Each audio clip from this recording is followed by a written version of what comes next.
I started Teach for America now 25 years ago. And as you may know, Teach for America recruits top recent college grads, young professionals, people we believe are the U.S.'s most promising future leaders, and asks them to commit 2 years to teach in high-need urban and rural communities. The big idea is really to generate a growing force of leaders who not only have an immediate impact during the 2 years they initially commit, but who end up working throughout their lives from inside of education, from outside of it, at every level of policy to affect the fundamental kind of systemic changes necessary to ultimately ensure that all kids in our country fulfill their true potential. And I was thinking about nothing but trying to get bigger and better in the U.S. when it must have been about 8 or 9 years ago. There was something in the water. I started hearing from social entrepreneurs, 13 people in a year's time, from India to Lebanon to Chile to the next place, who were just absolutely determined to bring this model to their context, to call upon India's most promising future leaders, ask them to commit 2 years to teach in their highest need communities, invest in their development as a long-term force for change. So that's how Teach for All came about.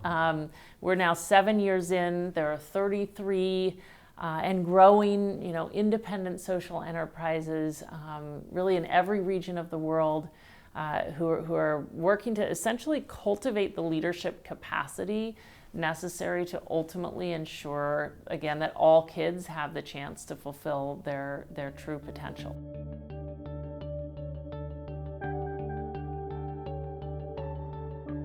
This year, Teach for India had 13,000 people competing for about 500 spots. Teach for Pakistan had more than 1,000 people competing for 40 spots. And Singapore, Colombia had 2,400 folks competing for about 50 or 60 spots. So aggressive recruitment on college campuses, surrounding these programs with an aura of status and prestige.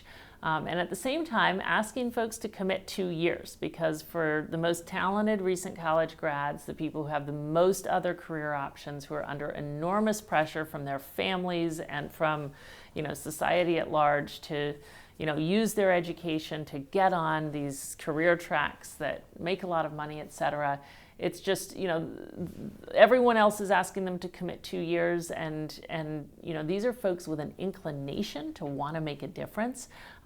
They want to do this, but they're under so much pressure that they can't commit a whole lifetime to it. So asking them for 2 years at the start enables, these programs to pull in, truly some of the most highly sought after young leaders in their countries.